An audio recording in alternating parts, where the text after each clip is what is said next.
Әлшер, атау. Кім? Сұрағын айт.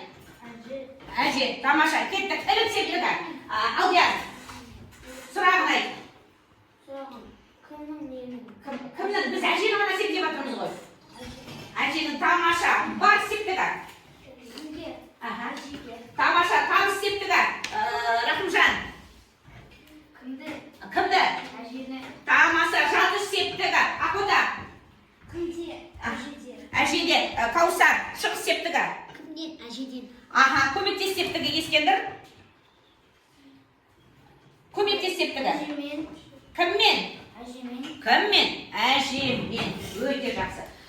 Балалар мәтіндегі әже сендерге риза болған шығар. Әжені сипаттап берді. Портретін жасап берді. Сандығын өзгерткен жоқпыз. Септіктің ішіне әжені кіргізіп, әже бізге риза. Мен де сендерге риза. Тамаша. Енді үй жұмысын аламыз, балалар. Үй жұмысын аламыз. Балалар, үй жұмысында сендерге мен бір емес екі тапсырма бергім келіп тұр. Күнделіктеріңді ашыңдар. Бізде оқулықтың 56-шы бетінде 37-ші жаттығу тұр. Қарайық, бәріміз маған қарай ойындар. Бұл жерде сендерге берілген ребус. Ребус шешу білеміз ғой? Яғни үкірі алдында тұрса, соңында тұрса, содан сөз шығаттағы келесі тапсырманы орындаймыз. Жақсы ма? Жақсы, жазыңдар. 56-шы бет, 37-ші жаттығу. 37-ші жаттығу, 56-шы бет.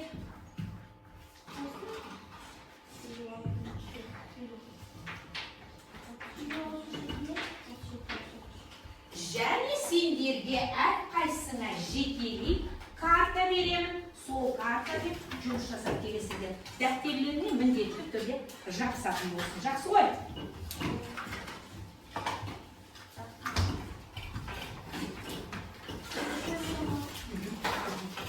Жоқ ой, өшірмей қоюларына да болады.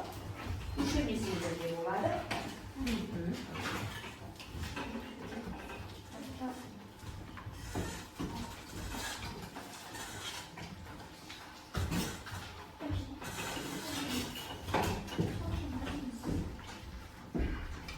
Жақсы, балалар. Үй тапсырмасын алса, жапсырып қойса, уақыт беріп тұрмын. Шыдамырақ жапсырамыз.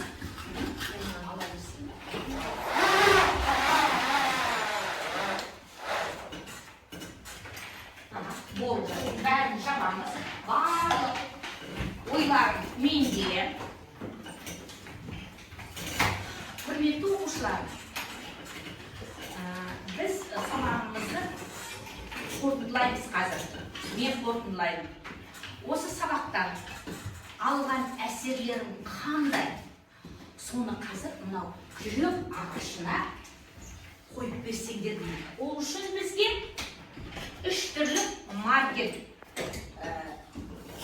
қажет болады. Егер сабақ сендерге бәрі ұнайтын болса, қызыл жапсырғыш жапсырылған жүрекшеге өздеріңнің белгілерін қойыңдар.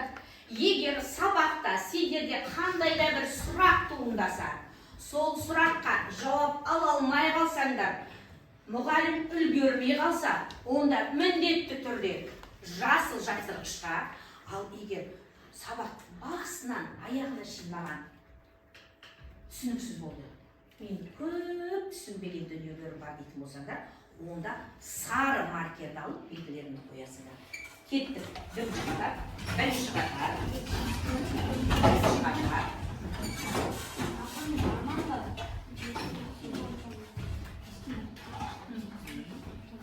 Жақсы. Екінші қатар болған балалар бере ғой. Өздері таңдап ал.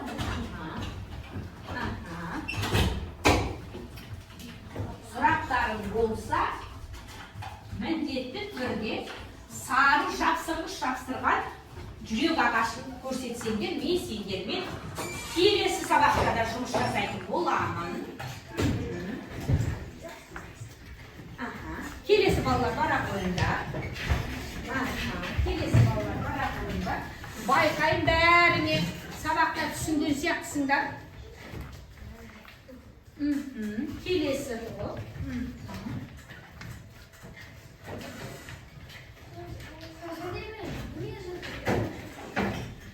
Сендердің көкейлеріңде маған деген сұрақ жоқ па? Бәрі түсінікті ма? Яғни біз бүгін сендермен қай септікпен сабағымызды аяқтағалы отырмыз? Көмектес септігімен.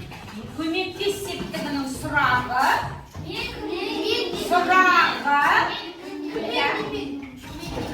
немен. Ал оған егер кіммен немен деген сұрақ қойылатын болса, жалғауы мен. Жақсы. Септік жалғаулары не үшін керек? Тағы бір еске түсейікші. Не үшін керек септік жалғаулары? Сөйлемдегі сөздерді бір-бірімен байланыстыру үшін. Сөйлемдегі сөзді бір-бірімен байланыстыру үшін бізге міндетті түрде септік жалғаулар керек екен. Жақсы.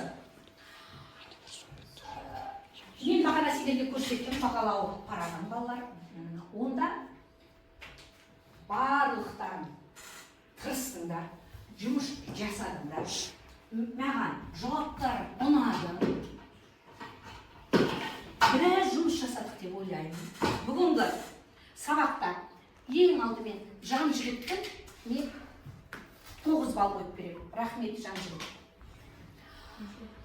Рахымжанға 9 балл қойып беремін. Рахмет Рахымжан. Диасқа 10 балл қоямын. Диас, өте жақсы жұмыс жасадың. Рахмет. Әділханым қайда менің? Әділханыма қоямын 10 балл. Әділхан, аянған жоқсың. Керемет. Жақсы. Осы жерде кішкене әлі болса да жұмыс жасау керек. Менде Әлішер бар. Әлішерге мен қазір қоямын. Менің Әлішерім қай жерде тұр? Әлішерге қоямын мен 7 балл. Әлішер әлі де болса септіктермен, оның жалғауларымен жұмыс жасау керек. Ескендір, жақсы ескендір. Тырыстың. Басқа күнгі сабақтарға қарағанда бүгінгі сабағым маған ұнады. 8 балл қоямын. Одан кейін менің көңілімде тұрған Нұраят. Тамаша Нұраят. Өте жақсы. Ал біздің биші қыздар бар. Бізге қазақтың оюлармен қалай иілу керек. Сол үшін бар күшін, жігерін салды. Сабақта барлық күштерін салды. Еркежан 9 балл. Ақбота 10 балл. Және менде биші қыз, менде болды Айзере 9 балл. Ризасыңдар ма? Мен де сендерге ризамын. Бүгінгі сабағымыз аяқталды.